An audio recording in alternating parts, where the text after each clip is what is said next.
So game number 2 now of T1 vs Hammer Life. In terms of the bans, they did ban the Lee Sin away. Warner was just way too good on it last game. Rise and Jace ban, that's kind of standard. LeBlanc, Camille and Renekton. We're probably looking for at something like a B1, either probably Viego here, because I think Warner prefers the Viego over the Xin, but if they pick Viego here, they're going to get responded with a Trundle, so we'll see how it goes.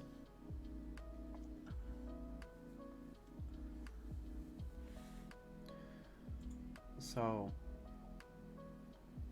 we do actually see the Kennen B1, so they're looking to just hold draft resources and stop HLE from taking it R1, R2, and now whichever jungler they choose, they can get a better jungle matchup into it. So maybe they go with something like the Aphelios and Thresh here, or maybe they just take away the Azir again, considering both mid laners in this game really like the Azir. So we see the Viego come out, probably Azir here, and then it'll get responded with Trundle, or maybe Xin Zhao. I haven't actually seen one of Xin Zhao before. I don't think so. He hasn't played it, I don't think.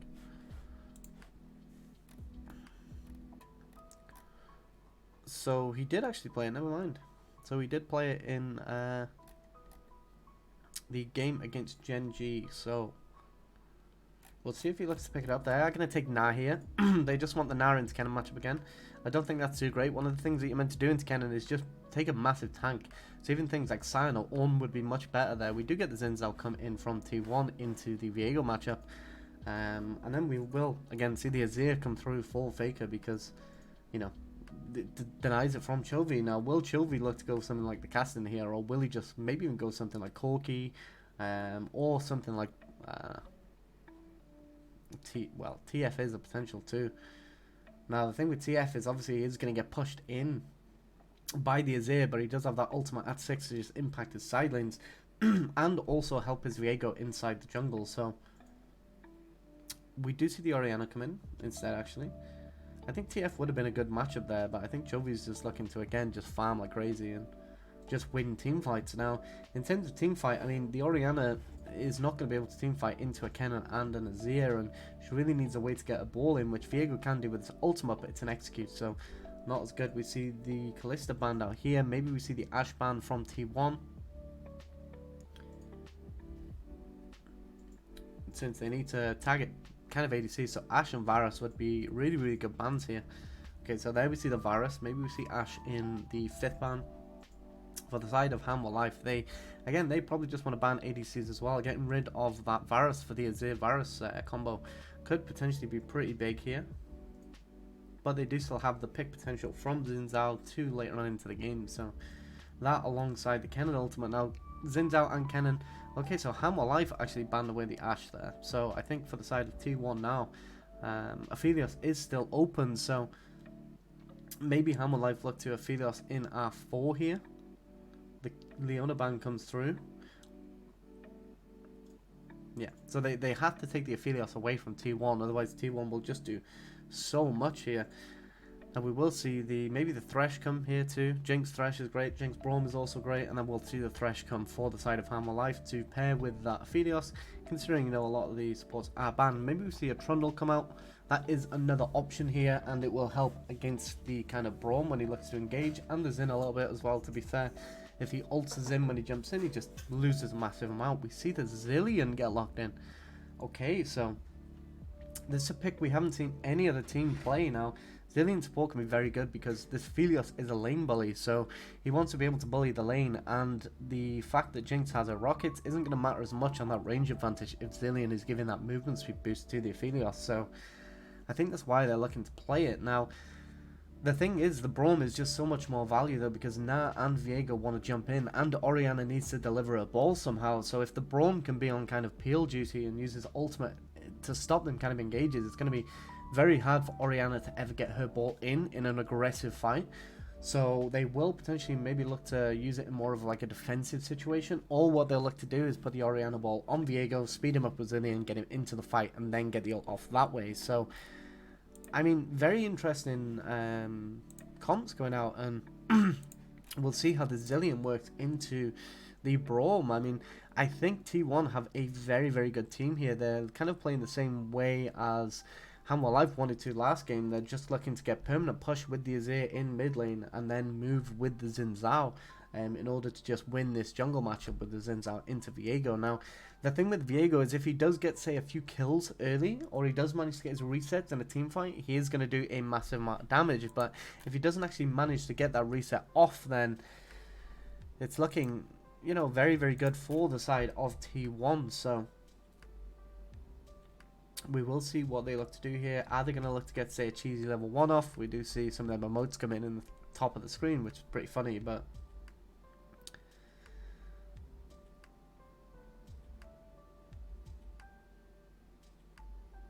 so they're not looking for anything too crazy. I mean, Chovy's just looking for a ward.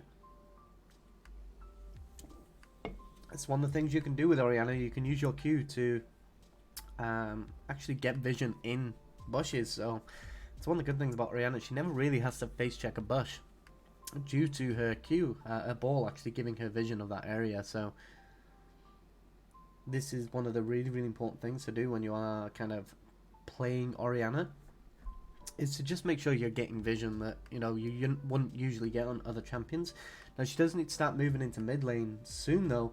Otherwise, Faker is going to be able to zone her out of this mid lane quite easily. So she needs to start looking to move. Faker needs to keep this location and keep aggressive.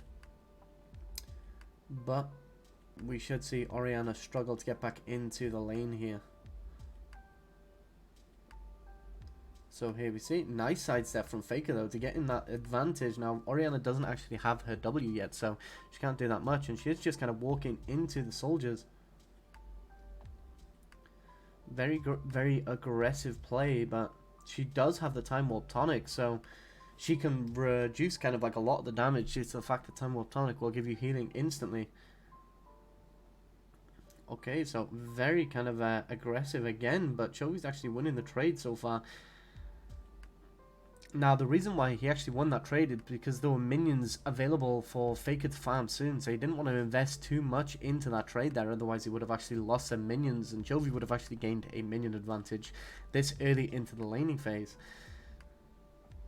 So overall, you can see kind of how talented these both players are. I mean, Viego's starting to translate into the top side a little bit faster than the Xin, so maybe we'll actually see Viego get a gank off a little bit sooner.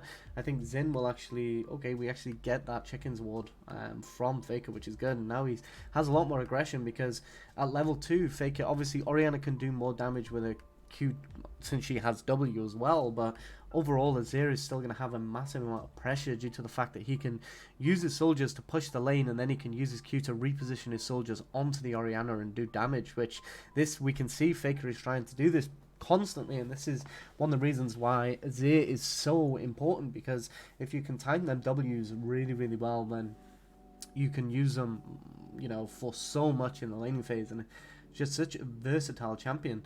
Another thing to note here as well is we can see the Faker is kind of situated towards the bottom half of his lane. Now, the reason why this is bad for top here is because Canna should be evaluating that Faker is on the bottom half of his lane because Xin Zhao is in the bottom half of the map.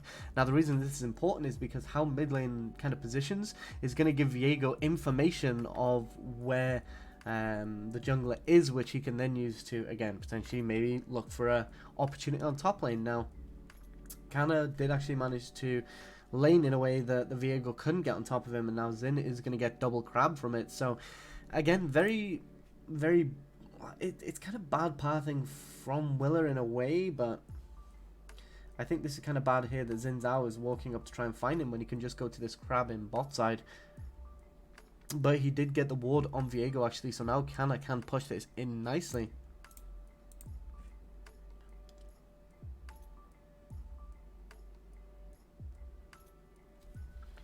So Viego does get reset off too. There's no camps for Viego to take right now. Xin Zhao did skip his Krug camp. They are at the same CS at the moment, purely because he's got a crab and Viego hasn't. But what Xin can do here is he can take this Krug camp away, get a minion advantage, and then go into the river. But Gummer Yusi getting caught out here, and the fact that they've had their lane in this kind of situation is kind of bad right now, since Xin Zhao isn't looking to go for the crab.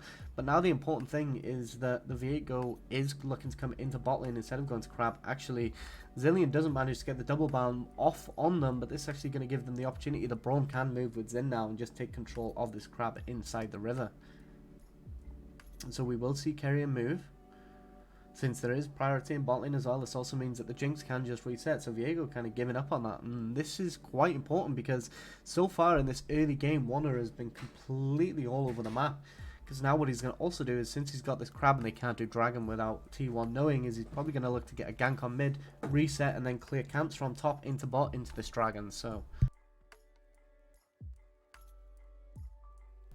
there we go. He helps Faker in order to just get a reset off.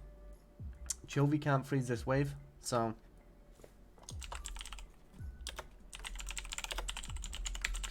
unfortunately he goes for the chicken camp here, which isn't as good.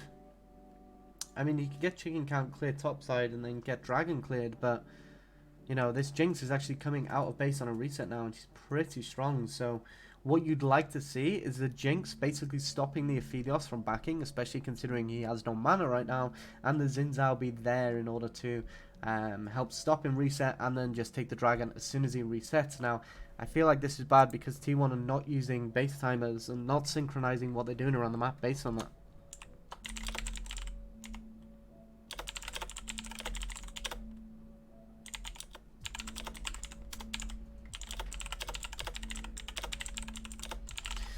So this is actually a little bit of an issue for Warner, because again, what he could have also done there is cleared down into bot, get that dragon reset, get his blue buff, and then look to get more pressure on this top lane. So maybe, but I mean, overall, this is fine. He is going to just pass straight into his blue buff. They do still have that Scuttle Crab up, so he's trying to just use his vision for as long as possible. I do think that he's in a position where he could have helped bot lane in order to get rotations onto dragon though, but I guess they're just playing the slower early game now. I mean, T1 aren't really as forced as HLE are to do something, because Viego has to get a lead, and Nara is also going to fall off later on into the game. And like we previously mentioned in terms of the overall comps, it's very difficult for Orianna to actually be aggressive with her ball. So the only time she's really going to get a big shockwave in this game is if T1 either make a really big grief, like really big mistake, or alternatively if T1 are chasing them down and he manages to get his ball down as they're chasing and they chase into the ball. But even then, that's going to be a really big mistake. Now, this is why I like going things like Jarvan when I'm drafting for pro teams with the Orianna, because, or even the Zac, they're both really good picks that allow the ball to get in. Now, the problem is on this patch, Xin Zhao and Viego were completely dominant, so it's kind of hard to play those champions when there's champs like Xin that's just walking into the jungle, but you can always just ban them away. So we do see the first pick come in for topside. Xin does actually have complete control in terms of vision over this top half of the jungle. So we do see another pick come in from Viego. There's going to be a fight around this. Oh, the Azir is also moving. Unfortunately, Warner didn't proc his Q instantly as he jumped there, so he didn't manage to start getting more damage. One thing you want to look to do is when you're in that situation, you E in off your W, and then you... Oh, Faker. Very greedy with his flash. Very greedy with flash.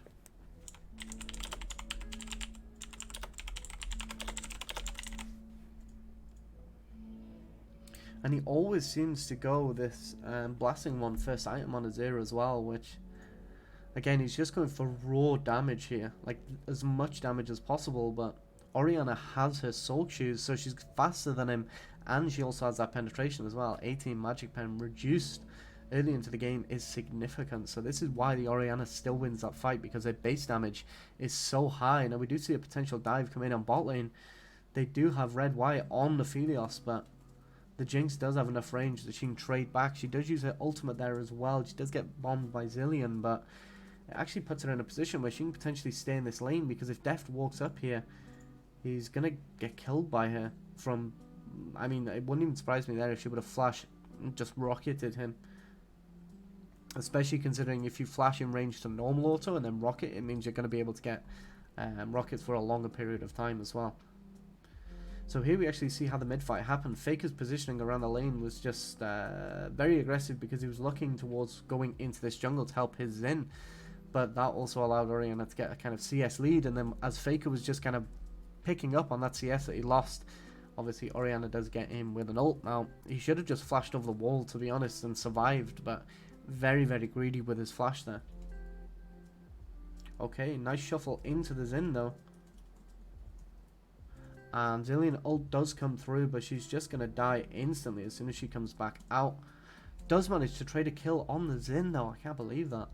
If they would have just all focused with autos, she would have got instantly stunned as soon as she came out, but a little bit of a misplay. I mean, Chovy still managing to pull that back and get another kill in such a kind of unfavorable position is really, really impressive. Now, we can see Faker, unfortunately, he's putting aggression into the Viego, which, you know, it's fine if he's looking to reset, which he probably will because he's got a lot of gold right now, but it seems a bit of a waste. Why are you putting damage into the enemies when you can put that damage just into the lane, just so that you get it pushed in sooner and get that reset off? So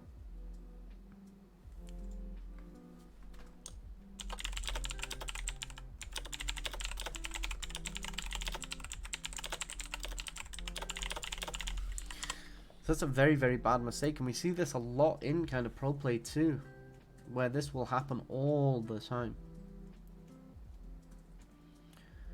Now the thing is, in terms of the Jinx Aphelios matchup, in terms of a team fight, Aphelios has kind of like the initial advantage in the fact that he can use his ultimate in order to engage a fight or start a fight, but Jinx does have the advantage as well in the fact that she will do more overall damage if there are even playing fields, due to the fact that if she gets one reset, that team fight's going to be extremely easy. Now, Jinx does go with the Gale Force. This will be not only to dodge the Orianna if she ends up getting a really good ult position off, but this is also an execute, so what you can do is you can kind of poke them down, use your ultimate to get them really, really low, and then just Gale Force after them, and it'll usually get you quite an easy kill. So Jinx manages to stop the resets of Zilean and Aphelios with that rocket. Now this is really important because now she's going to be able to crash this wave in before they've reset.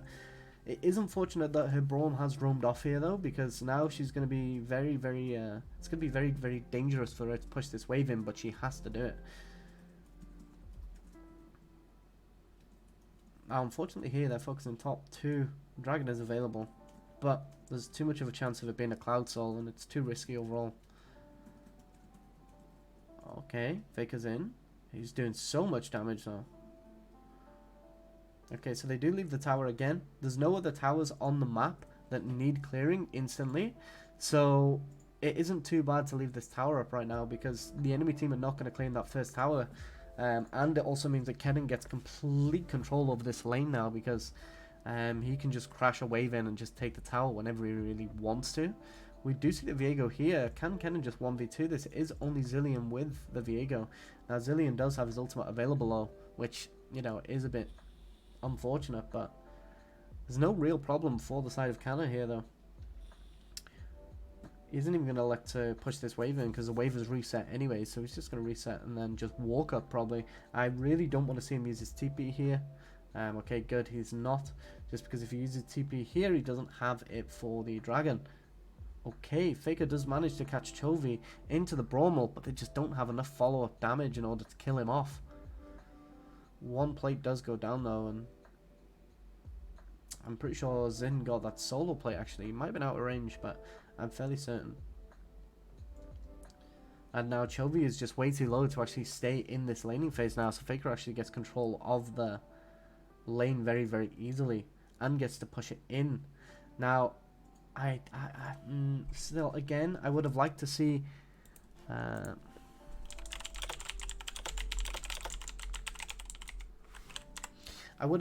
Faker hold that wave there, reset, and then come back to it and use the slow push, but he just didn't, and Chovy is just going to run him down for a solo kill. Damn, Chovy is insane. It's quite funny watching Chovy versus Faker, considering Chovy is now considered probably one of, if not the best mids in the world, and Faker was for the longest time, so...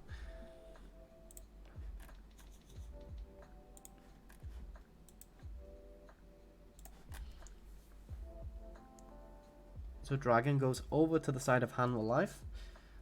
We do see that the next one is Mountain, which means again there's a very high chance that it could be a Cloud Soul. So that potential win con that they had out of maybe getting early Dragons isn't really going to hold. in this game now, considering that even though they are slightly ahead, the only person that's actually doing anything on the side of Hammer Life is Chovy, so...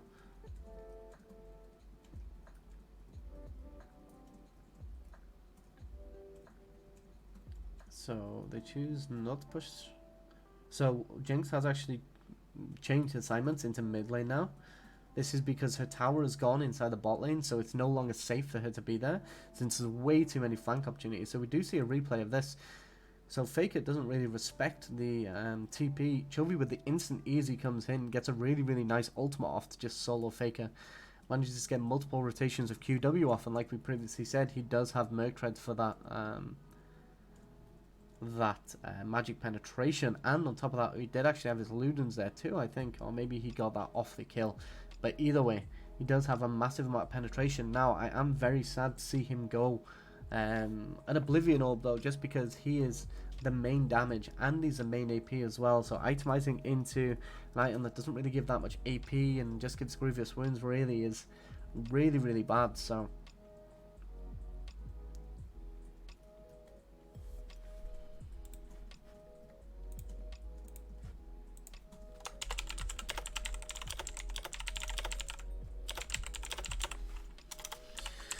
Chovy's build kind of in.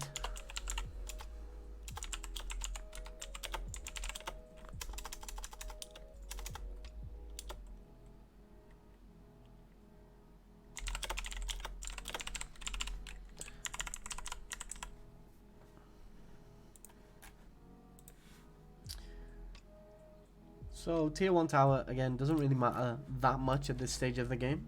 Like, tier 1 isn't really going to equate to too much.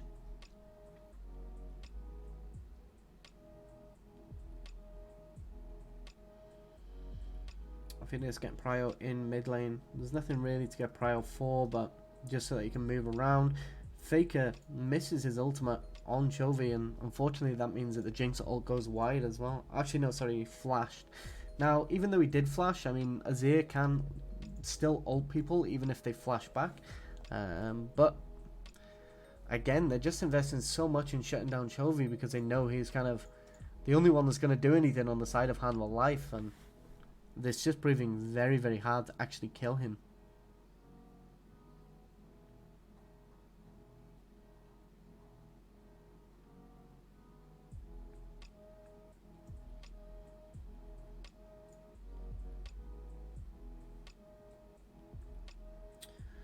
So the game has slowed down a lot at this point. I mean, the goal difference is negligible right now. They're almost dead even though Hammer Life have an extra tower, which means, you know, SKT have the chance to create a gold lead just by getting the tower in the bot lane.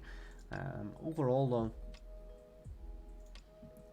nothing too kind of crazy going on, which is going to mean that this game is going to divulge into being kind of who can team fight better, which I do think that's for the side of T1.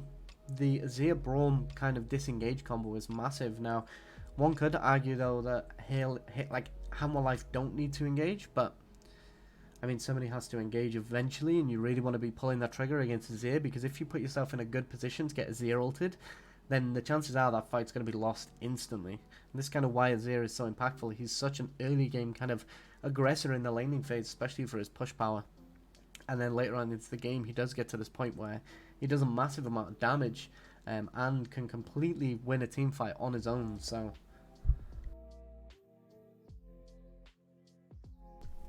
Warner does actually look to catch Morgan here. He's going to save his W for when he's jumping over the wall like that, and I don't think he'll get the kill due to the fact that Nara is so quick. But oh, never mind, he uses his flash in order to get it.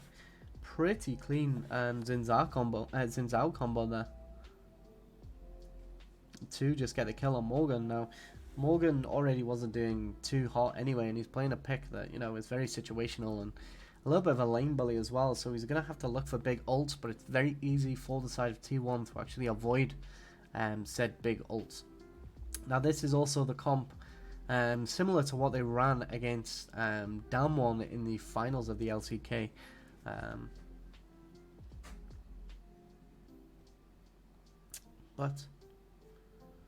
Which that Damwon game was the only game they actually won against them. Okay, nice little sidestep from the Zillion. Very hard to catch him because obviously he has his tier 2 boots and a massive amount of movement speed in his kit too. So it can be very hard to catch anybody specifically. Aphelios just kind of running in, trying to do whatever he can. T1 have to back out because they're 3v5. But this is going to give the Mountain Dragon over. Now, the Mountain Dragon 1 on its own is still pretty damn strong and gives a lot of stats all throughout the game. But it's still not going to be too much of a kind of impact for T1. Now, I would have actually liked to see... Oh, I thought she was going to steal it. So this is the patch after... Well, Jinx has already been nerfed on her ultimate as well, so it's capped at... I think it's 800 now against monsters, which means, you know, she can't ult and steal it from a higher amount of smite than what the jungler has. So Zinzao does land this. I like how he was on low ground, so he kind of changed his W in order to hit him. And yeah, just a really nice combo from him to quickly kill that Nara off.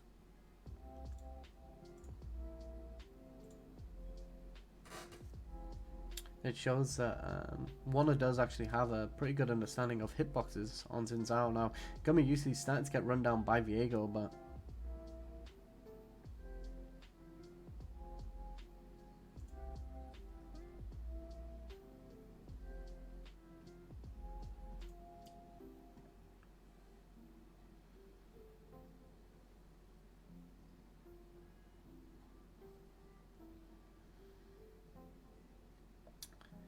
so again, the game is slowed down very much. This is a really controlled game where they're just looking to get any advantage they can. Now, the goal difference for HLE is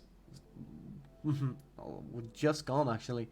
They're on identical amounts of gold, which, you know, is kind of a little bit better for the side of T1, considering, again, one of them towers.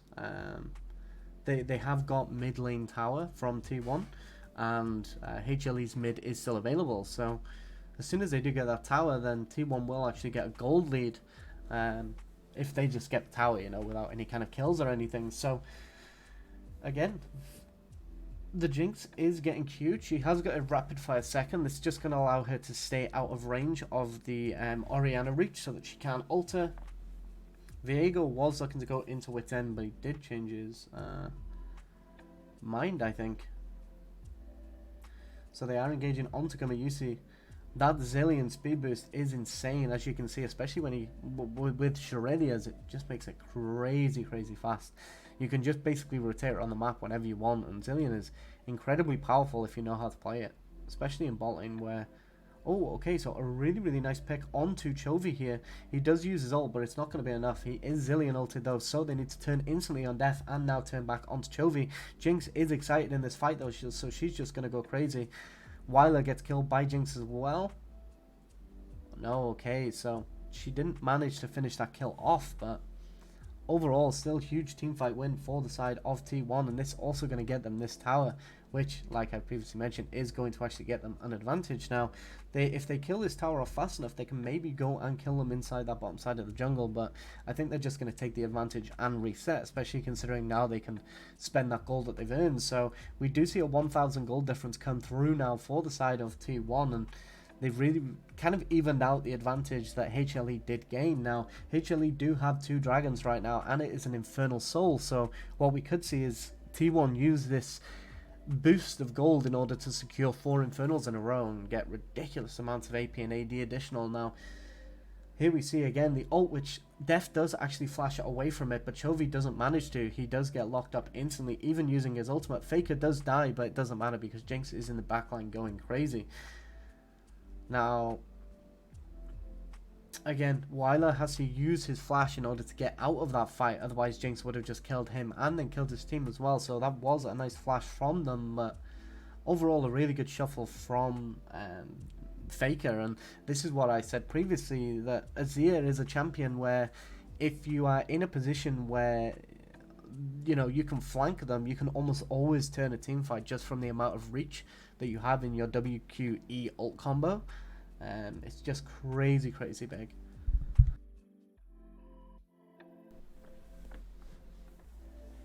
So Jinx going into her Infinity Edge right now. Lord Daunt is a very, very good item here too, but I think she just wants a raw damage since they're not really building much in terms of resistances yet. Canada does manage to use his Rocket Belt to avoid the Orianna ult, which was actually really clean.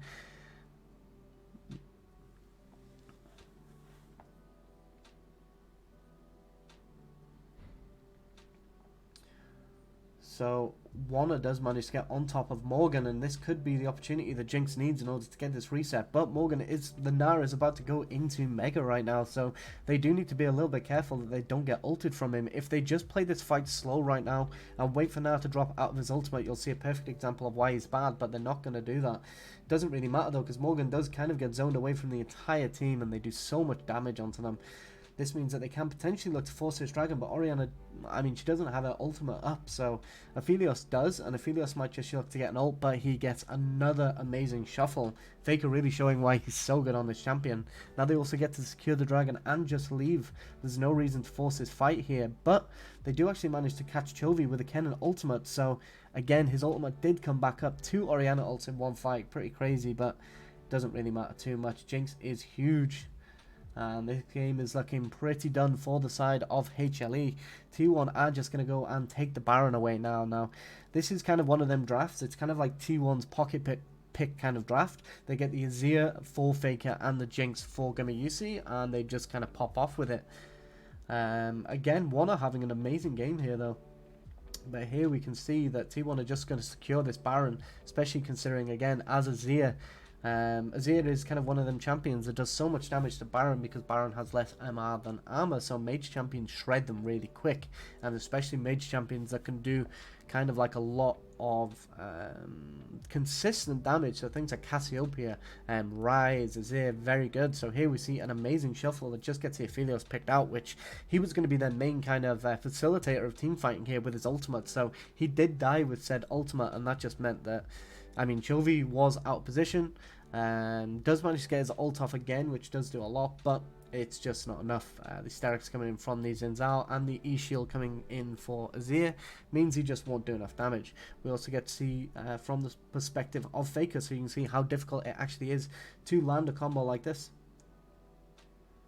So the amount of inputs that you need there in order to pull that off is one of the reasons why Azir is such a difficult champion, and that's why he's really not recommended unless you're already kind of at a professional level, to be honest. I mean, it's very difficult to play, and if you're not a very, very high rated player or high elo player, then you're going to struggle massively with this champion to the point that you'll just completely ruin your account with him. So again, Azir, not a champion recommended for new players, but if you do really like the kind of playstyle of him, you can just go and play him in normals and just kind of get used to it there, and then use ranked 4 kind of champions that are slightly easier and just push full elo. So that's one thing I always recommend to students anyway, because there is students that enjoy playing certain champs and they just want to play those champs, which is completely fine. If you can one trick a champ and get enjoyment out of the game just for playing that champion, then more power to you. So here we do see Morgan is in mega form. He is going to get poked out slightly, but he can potentially look for an engage. Now, one of the things I like here is look how spread out the side of T1 are. They're in this kind of formation of 4 inside this area, and what this is actually allowing is the Orianna can never really ult multiple people unless these two walk close, and also the Nard doesn't get a chance to hop in as well. So really nice spacing and positioning from T1 in that fight.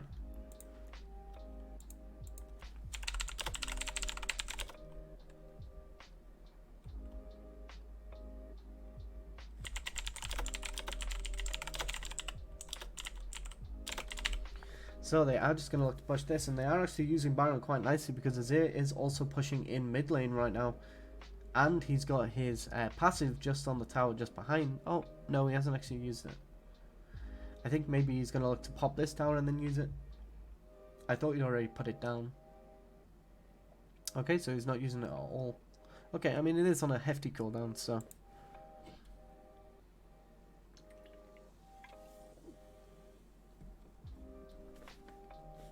So Gamer finished his 3 core items now. He's got his IE, Gale Force, and a attack speed item. Now he is going, he has got another BF sword here. So, to be honest, he's probably looking to turn this into a Bloodthirster just so he can survive these fights, especially considering when he gets a Bloodthirster, he can do so much. Now, one of the advantages with this as well is because he's obviously got one slot for control wards, BF is kind of the most valuable item that you can get within one slot for an AD champion due to the amount of AD that it gives. Now, Zeal is also great as well, but it's not as expensive.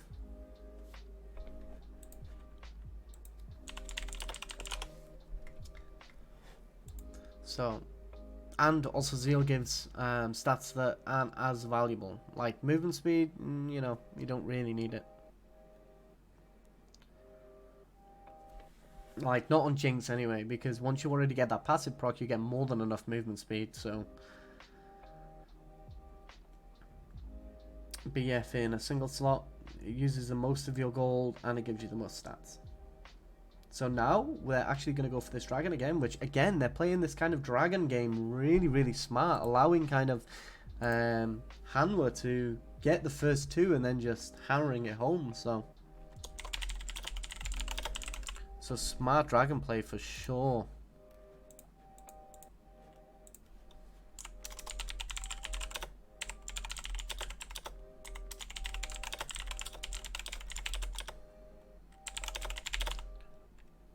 So they fell for the exact same strategy 2 games in a row. That's kind of unfortunate, to be honest.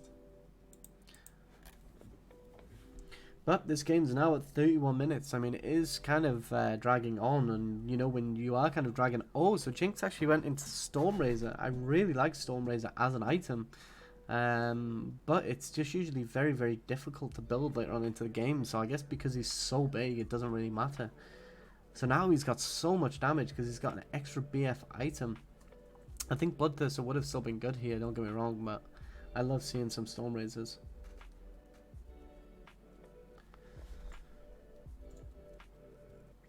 So Chovy is on 2 items now, and he does have full stacks on his tier. I'll be interested to see if he goes into that Seraphs or just gets his Zhonya's here. Especially considering that stopwatch is now broken.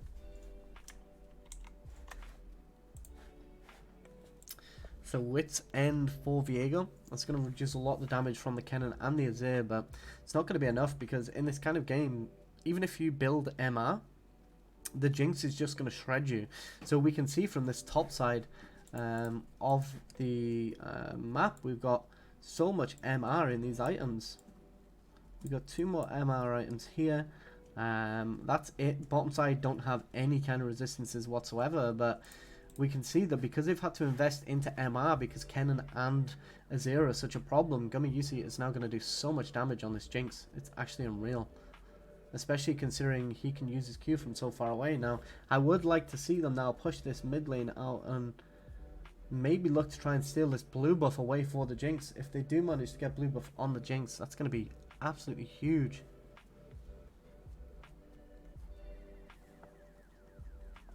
Okay, so Braum with a really nice ult just defending this Jinx. Wanna has just gone in. Jinx gets another reset and another nice shuffle. And as you can see, there's just nothing you can do now. So the Jinx is just too big. Once she gets that first kill, that's it. The game is over. She will just ace your entire team.